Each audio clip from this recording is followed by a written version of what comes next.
one, everything goes to zero against Bitcoin. So everything you have that's not Bitcoin in terms of purchasing power is going to zero against Bitcoin.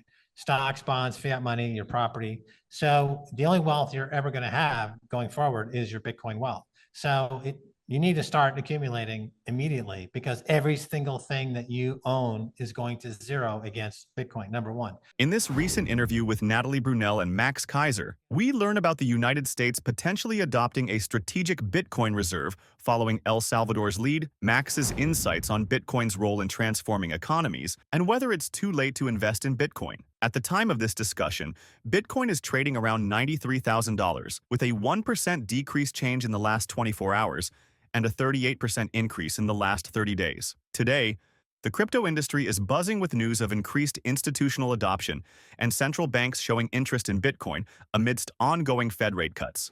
Before we continue this discussion, don't forget to like, subscribe, and share this channel. Now let's hear more from Max Keiser. There's an equal argument to be made against those who are too early into Bitcoin, like myself. And what I mean by this is that we were at a meetup, the halving party in El Salvador. And this 9-year-old kid comes up to me and said the exact same thing. Am I too late for Bitcoin? And I'm looking at this 9-year-old, and it suddenly struck me that, you know what, I'm too early in Bitcoin, because the world that will be built because of Bitcoin will happen after I'm gone. I won't see it. I'll be dead. You know, in 20 years, 25 years, I'll be gone. But the world will have gone hyper Bitcoinization.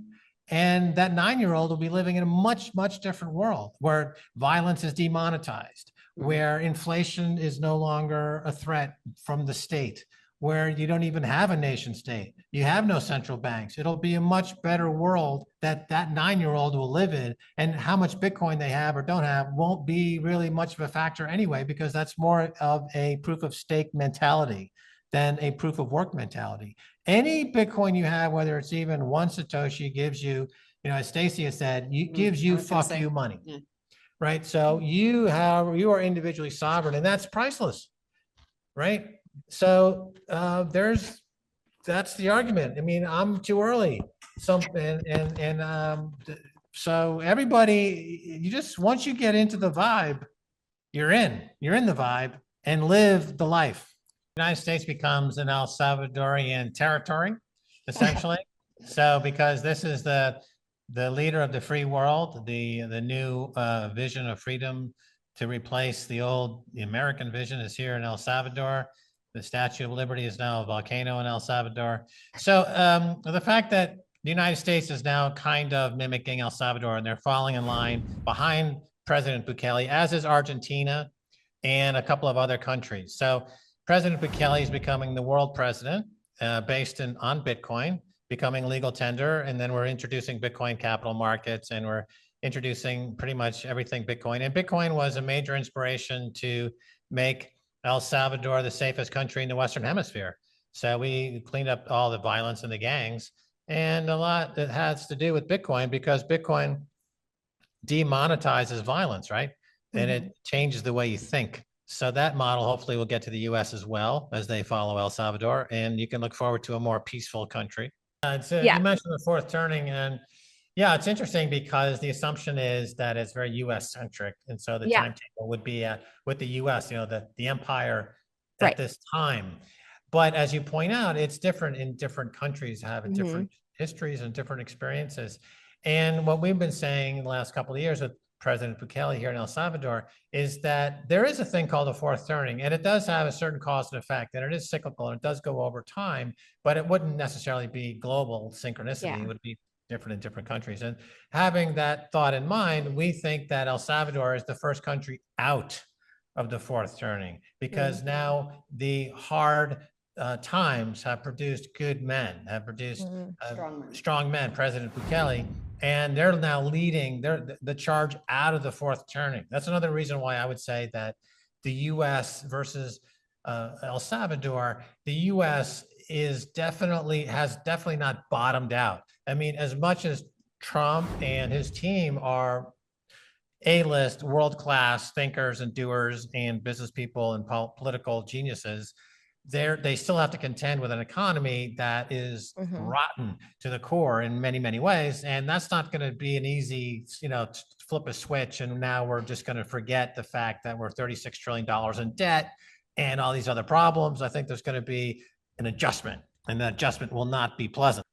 I think America is back and from the brink of extinction and the brink of disaster. And that's the way it's been in the United States since the beginning. I remember back in the 1980s, I was a stockbroker on Wall Street. And at that time, Japan was going to rule the world. The Nikkei average was the most traded and the highest valued exchange in the world. 1 square foot in the Royal Palace was worth more than Manhattan. And then in 1989, it all crashed, and it crashed horribly. And there was a move toward the internet because the internet really started to catch on in the mid 90s, right? When you had a commercially available browser with Netscape, and then suddenly it became a retail product. And this unleashed American creativity, whereas Japan thrived on obedience and essentially without any conformity, and that's what made them so powerful manufacturing. And they were doing cars cheaply and exporting those cars, right? But the internet economy that burst onto the scene and really born in Silicon Valley didn't favor conformity. It favored a huge outburst of creativity. And so the US economy then dominated the world again through the internet and everything that's come with the internet and these huge multi-trillion-dollar companies now that came out of the internet age. So then we go into a period of darkness that we're coming out of. And I don't want to dwell on what's been going on in the American politics for the last 15 years that is so horrendous, but it's just to focus on the fact that you have an Elon Musk who was made in America and could only happen in America, could never happen in Europe. Europe is not entrepreneurial whatsoever. Asia is very conformist. It's not entrepreneurial in the same way. And so Elon has given back. He was created by America. Now he saved America effectively with the partnership with Trump. And they're setting the stage for a massive comeback on the world stage. So, yeah, I've been bearish, on America. I think a lot of that is just being pragmatic, and anything you say against the church of American values is perceived very negatively and being, quote, anti-American. But, my family goes back 300 years, before the American Revolution, right? Nobody I was more American than I am. I freaking, was one of the founding, people of this country. So my family. So it's great to see that the Constitution worked, the Bill of Rights worked, the separation of powers works, the separation, the checks and balances worked, right? All those things that the founding fathers put together worked. And that negative elements of, let's call it socialism, for the moment, got stopped. As we just heard Max Keiser discuss the United States following El Salvador's Bitcoin strategy, Bitcoin's impact on national economies, and the opportunities still available for Bitcoin investors, now let's hear him discuss more on how Bitcoin could be the answer to the Fed's monetary policies and what that means for the future of the global financial system. Now let's listen to what Max Keiser has to say. What I see happening. So here in El Salvador, we have another program called Node Nation. So high school students all over the country are creating their own Bitcoin nodes, and it's going to be the most noded country in the world pretty soon. And what happens is there's a transition where the people who are hodling Bitcoin on their nodes at home, there'll be a crossover point where the home capital ownership will be greater than the state's capital ownership. And then you'll see that flip from a centralized nation state to a decentralized nation state. And you get to the point where whoever is governing the nation and taking care of things like taking out the garbage and engaging in defending the country from outside threats, they will have to go to the nodes and get their buy-in on spending money, because all the money will be owned by the nodes. The paper money will all go to zero, as it always has throughout history. The nodes will have all the capital, so that there will be no central bank. It'll be a decentralized capital structure owned by the citizens, who then get to decide what the country as such might engage in uh, and volunteer their money for it or not volunteer their money for it. Yeah, one of the questions we always get is, well, what happens when Bukele leaves, right? He's got 4.5 more years in his second term. And I think what we're seeing here is a couple of things. Number one is the education Stacey talks about. So these educated students will be adults and they will not want to go back to the pre-Bukele existence of being dependent on the IMF and outside money and being ruled by gangs, obviously. Also, there'll be, by that time, I think, a transition of the wealth of the nation will have transitioned to the note holders.